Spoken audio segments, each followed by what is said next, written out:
Hello friend. तो आज की इस वीडियो में हम करने वाले हैं हिस्ट्री के टॉप 25 क्वेश्चन। एक्सप्लेनेशन। तो वीडियो को अंत तक जरूर देखिएगा। अगर वीडियो पसंद आए तो वीडियो को लाइक और चैनल को सब्सक्राइब जरूर करिएगा। हम आज से हिस्ट्री का जो क्यूज है वो करने वाले हैं, तो वीडियो को अंत तक जरूर देखिएगा। तो आज का हमारा पहला क्वेश्चन है, ऋग्वेद के किस मंडल में पुरुष सूक्त का वर्णन है जिसमें पहली बार 4 वर्णों ब्राह्मणों क्षत्रिय वैश्य शूद्र का उल्लेख मिलता है? तो कौन से मंडल में मिलता है? तो इसका राइट आंसर क्या हो जाएगा? ऑप्शन नंबर डी है वो इसका राइट आंसर हो जाएगा, 10वें मंडल में। एक्सप्लेनेशन देख लेते हैं। ऋग्वेद के 10वें मंडल के पुरुष सूक्त में एक विराट पुरुष के विभिन्न अंगों से 4 वर्णों की उत्पत्ति बताई गई है। यह प्राचीनतम ग्रंथ है जहाँ शूद्र शब्द का पहली बार उल्लेख हुआ है।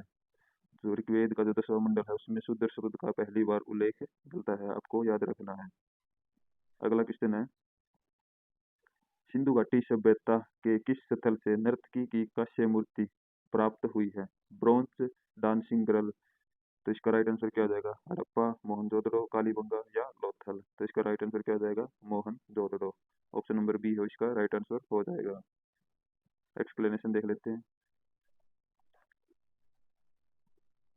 यह मूर्ति लुप्त मोम तकनीक, कौन सी लुप्त मोम तकनीक से बनाई गई थी? यह उस समय की उन्नत धातु कला का बेहतरीन उदाहरण है। वर्तमान में यह राष्ट्रीय संग्रहालय नई दिल्ली में सुरक्षित है। अगला क्वेश्चन है, प्रथम जैन संगति का आयोजन पाटलिपुत्र में किसकी अध्यक्षता में किया गया था? तो इसका राइट आंसर क्या हो जाएगा?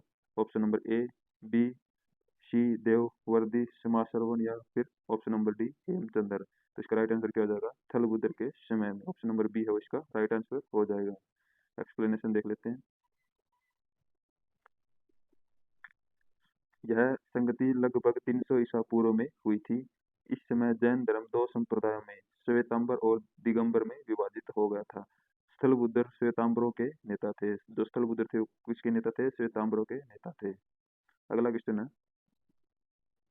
गुप्त काल में उपरिक्त पद का प्रयोग किस प्रशासनिक इकाई के प्रमुख के लिए किया जाता था?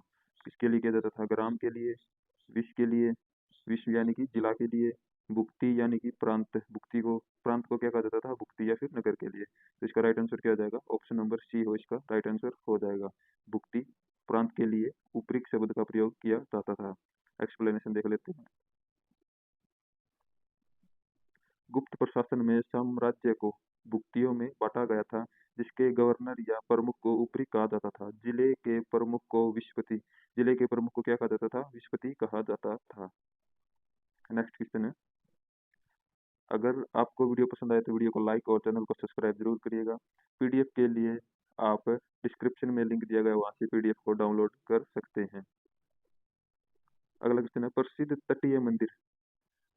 तटीय मंदिर का निर्माण पल्लव वंश के किस शासक ने महाबलीपुरम में करवाया था?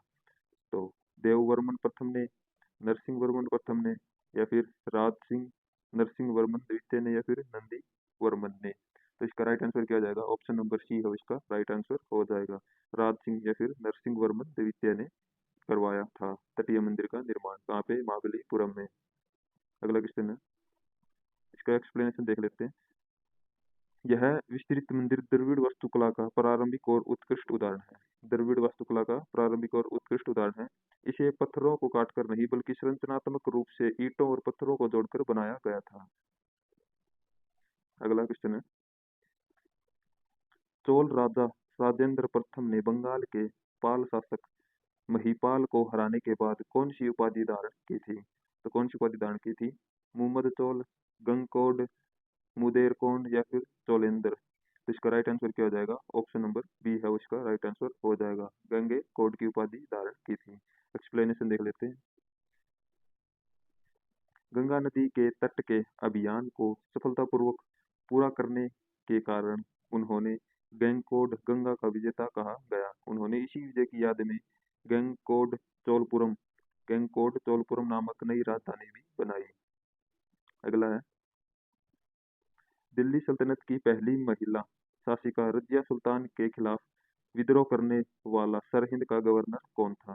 तो इसका राइट आंसर क्या हो जाएगा? बलबन, अल्तुनिया, कबीर खान या फिर जलाउद्दीन याकूत। तो इसका राइट आंसर क्या हो जाएगा? ऑप्शन नंबर बी हो इसका राइट आंसर हो जाएगा। किसने विद्रोह करने वाला सरहिंद का गवर्नर कौन था? तो अल्तुनिया था। एक्सप्लेनेशन देख लेते हैं।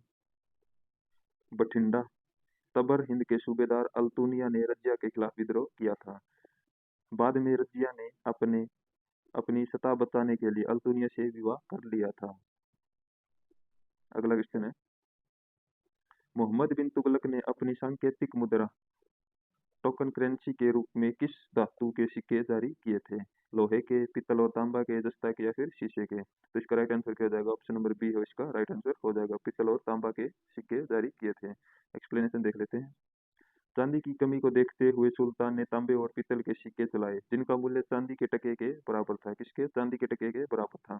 लेकिन नकली सिक्कों की बढ़ के कारण यह योजना विफल रही थी। अगला क्वेश्चन है, मुगल काल में दहसला राजस्व प्रणाली का प्रबंध मुख्य रूप से किसके द्वारा किया गया था? जो दहसला राजस्व प्रणाली का प्रबंध वो किसके द्वारा किया गया था? अबुल फजल के द्वारा, टोडरमल के द्वारा, राजा मानसिंह के द्वारा या फिर बीरबल के द्वारा? तो इसका राइट आंसर क्या हो जाएगा? ऑप्शन नंबर बी हो इसका राइट आंसर हो जाएगा, राजा टोडरमल के द्वारा। एक्सप्लेनेशन देख लेते हैं। टोडरमल अकबर के वित्त मंत्री थे। टोडरमल कौन थे? तो अकबर के वित्त मंत्री थे। उन्होंने पिछले 10 वर्षों की औसत पैदावार और कीमतों के आधार पर निर्धारित करने की व्यवस्था की, जिसे आईने दहसला कहा जाता था। जिसे क्या कहा जाता था? आईने दहसला कहा जाता था। अगला क्वेश्चन है, मराठा प्रशासन में चौथ क्या था? मराठा प्रशासन में है वो चौथ क्या था? व्यापारिक कर, पड़ोसी राज्यों से उनकी आय का 1/4 हिस्सा जो सुरक्षा के बदले लिया जाता था, धार्मिक दान या फिर युद्ध में लूटा गया धन? तो इसका राइट आंसर क्या हो जाएगा? ऑप्शन नंबर बी है इसका राइट आंसर हो जाएगा। पड़ोसी राज्यों से उनकी आय का 1/4 हिस्सा जो सुरक्षा के बदले लिया जाता था। तो इसकी व्याख्या देख लेते हैं। तो चौथ वह कर था जिसे शिवाजी और मराठा शासक उन क्षेत्रों में वसूलते थे जो उनके सीधे नियंत्रण में नहीं थे, ताकि उन क्षेत्रों पर मराठा आक्रमण न हो। अगला क्वेश्चन है, 1773 के रेगुलेटिंग एक्ट के तहत बंगाल के पहले गवर्नर जनरल कौन बने थे? Robert Clive, Warren Hasting, Lord Cornwallis और विलियम बेंटिक? तो इसका राइट आंसर क्या हो जाएगा? ऑप्शन नंबर बी इसका राइट आंसर हो जाएगा, वारन हेस्टिंग्स। व्याख्या देख लेते हैं। इस अधिनियम बॉम्बे और मद्रास प्रेसिडेंसी को बंगाल के अधीन कर दिया था। वारेन हेस्टिंग को बंगाल का प्रथम गवर्नर जनरल नियुक्त किया गया। अगला है, मद्रास में वेद समाज की स्थापना 1864 में किसने की थी, जिसे दक्षिण भारत का ब्रह्म समाज कहा जाता था? तो किसने की थी? श्री दरलू नायडू ने, महादेव गोविंद रानाडे ने, एनी बेसेंट ने या फिर वीरेशलिंगम पुतुंगुल ने? तो इसका राइट आंसर क्या हो जाएगा? ऑप्शन नंबर ए है इसका राइट आंसर हो जाएगा, श्री दरलू नायडू ने की थी। एक्सप्लेनेशन देख लेते हैं। केशव चंद्र सेन की मद्रास यात्रा से प्रभावित होकर श्री दरलू नायडू ने इसकी स्थापना की थी। उन्होंने ब्रह्म समाज के विचारों को दक्षिण भारत में फैलाया था।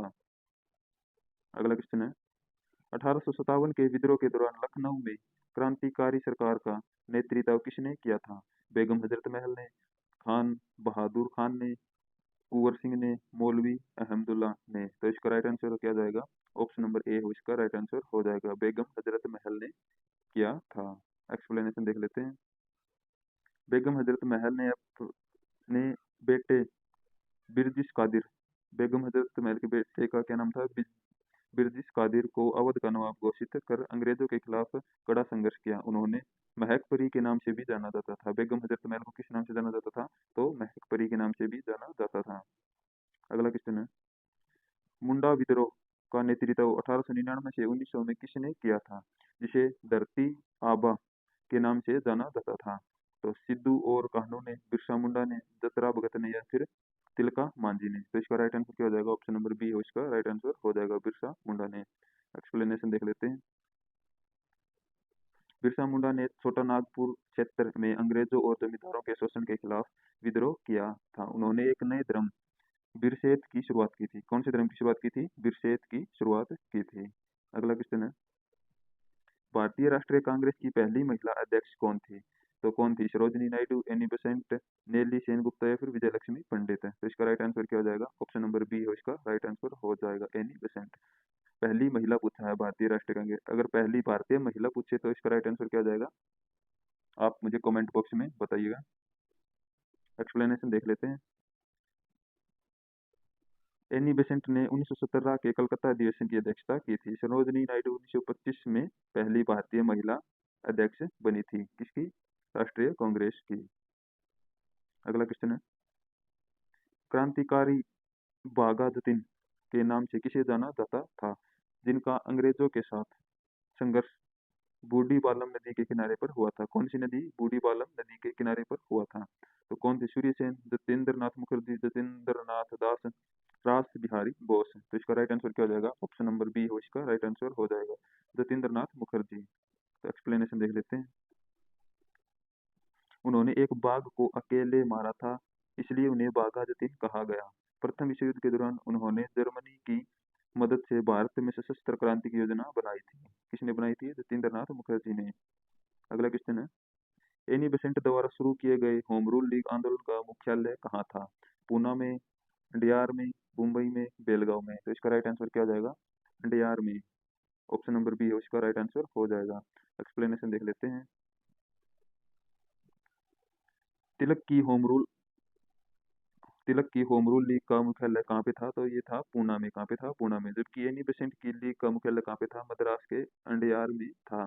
उनकी लीग का विस्तार पूरे भारत में तिलक के क्षेत्र को छोड़कर था। जो एनी बेसेंट का जो मद्रास के अंडियार में था ना मुख्यालय, उसका जो विस्तृत विस्तार था वो पूरे भारत में था। किसको छोड़कर? तिलक के मुख्यालय को छोड़कर।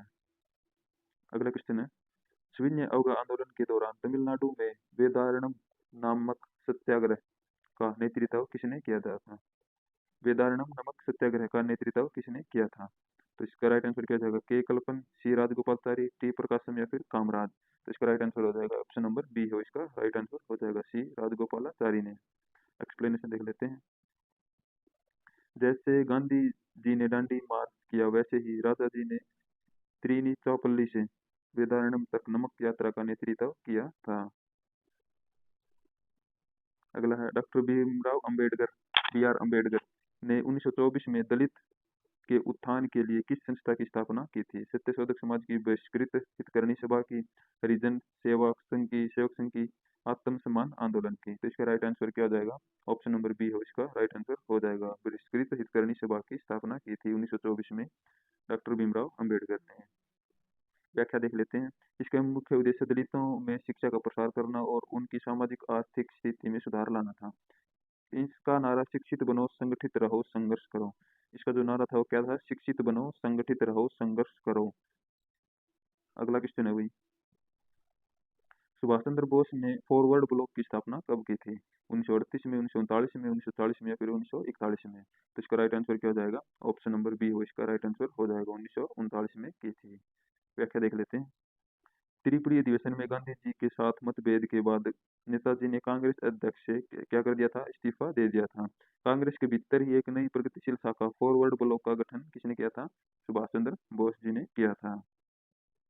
अगला क्वेश्चन है, मुस्लिम लीग और कांग्रेस के बीच संवैधानिक गतिरोध को दूर करने के लिए सी आर फार्मूला 1944 किसने दिया था? तो आप मुझे ये बताएंगे कि सी आर फार्मूला है क्या? कमेंट में जरूर बताइएगा आप। तो ये किसने दिया था? तो इसका जो राइट आंसर है वो क्या हो जाएगा? सी राजगोपालाचारी ने क्या दिया था? सी आर फार्मूला दिया था 1944 में। व्याख्या देख लेते हैं। इस फार्मूले में पाकिस्तान की मांग को आंशिक रूप से स्वीकार करते हुए जनमत संग्रह की बात कही गई थी, लेकिन जिन्ना ने इसे यह कहकर ठुकरा दिया था कि उन्हें दीमक लगा हुआ पाकिस्तान नहीं चाहिए। कौन सा पाकिस्तान नहीं चाहिए? दीमक लगा हुआ पाकिस्तान नहीं चाहिए। तो सी आर फार्मूले में ये बात कही गई थी वही। अगला है, रॉयल इंडियन नेवी, RIN, क्या कहते हैं इसे? रॉयल इंडियन नेवी को RIN, रॉयल इंडियन नेवी विद्रोह 1940 को शांत करने के लिए किन नेताओं ने नौसैनिकों को आत्मसमर्पण के लिए राजी किया था?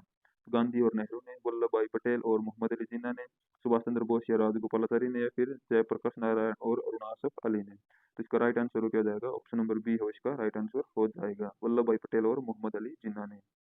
एक्सप्लेनेशन देख लेते हैं। विद्रोहियों ने पटेल और जिन्ना के आश्वासन पर आत्मसमर्पण किया। कि उनके साथ कोई अन्याय नहीं होगा। विद्रोहियों ने कहा कि हम भारत के सामने आत्मसमर्पण कर रहे हैं, ब्रिटेन के सामने नहीं। तो अगला क्वेश्चन है, मुगल प्रशासन में मीर ए सामा का मुख्य कार्य क्या था? सैन्य विभाग का प्रमुख, शाही कारखानों और घरेलू मामलों की देखरेख करने वाला, न्याय विभाग का प्रमुख या फिर गुप्तचर विभाग का प्रमुख? तो इसका राइट आंसर क्या हो जाएगा? ऑप्शन नंबर बी है इसका राइट आंसर हो जाएगा, शाही कारखानों और घरेलू मामलों की देखरेख करने वाला। व्याख्या देख लेते हैं। वह सम्राट की व्यक्तिगत जरूरतों और महल की रसद का प्रभारी होता था। किसका? महल की रसद और व्यक्तिगत जरूरतों का प्रभारी होता था। वह मुगल दरबार के सबसे विश्वसनीय अधिकारियों में से एक माना जाता था। तो मुगल दरबार के जो विश्वसनीय अधिकारियों में से प्रमुख माना जाता था। किसको माना जाता था? मैंने आपको बता ही दिया, शाही कारखानों और घरेलू मामलों की देखरेख करने वाले अधिकारी को। अगला क्वेश्चन है, शक शासक रुद्रदामन का जूनागढ़ अभिलेख किस भाषा में लिखा गया है? भारत का पहला बड़ा अभिलेख है और ये भारत का पहला बड़ा अभिलेख भी है। तो ये किस भाषा में लिखा गया था? तो इसका राइट आंसर हो जाएगा पाली, संस्कृत, प्राकृत या अरामी। तो इसका राइट आंसर हो जाएगा ऑप्शन नंबर बी है वो संस्कृत में लिखा गया था। एक्सप्लेनेशन देख लेते हैं। हालांकि रुद्रदामन एक विदेशी कौन था? शक था, लेकिन वह संस्कृत का बड़ा प्रेमी था। उसका जूनागढ़ अभिलेख शुद्ध संस्कृत और काव्य शैली में लिखा गया प्राचीनतम और सबसे लंबा अभिलेख माना जाता है। अगला क्वेश्चन है, कश्मीर के इतिहास का वर्णन करने वाली प्रसिद्ध पुस्तक राजरंगिणी की रचना किसने की थी? तो बिलहण ने, कलहण ने, समेंदर ने या फिर सोमदेव ने? तो इसका राइट आंसर क्या हो जाएगा? ऑप्शन नंबर बी है इसका राइट आंसर हो जाएगा, कलहण ने की थी। तो इसका एक्सप्लेनेशन देख लेते हैं। 12वीं शताब्दी में रचित यह ग्रंथ भारत का पहला वैज्ञानिक इतिहास ग्रंथ माना जाता है, क्योंकि कलहण ने तथ्यों की पुष्टि के लिए शिलालेखों और पुरानी मुद्राओं का सहारा लिया था। किसका सहारा लिया था? पुरानी मुद्राओं का सहारा लिया था। तो आज की इस वीडियो में हम 25 क्वेश्चन करने वाले थे। तो वीडियो कैसी लगी? वीडियो को लाइक और चैनल को सब्सक्राइब जरूर करिएगा। इसी तरह के हिस्ट्री के क्यूज के लिए चैनल से जुड़ना न भूलें। हर डेली आपकी जो हिस्ट्री है मजबूत करने के लिए डेली एक क्यूज आएगा। आप अपनी तैयारी जातना उसमें। आप किस लेवल पर हैं अभी? जय हिंद, जय भारत।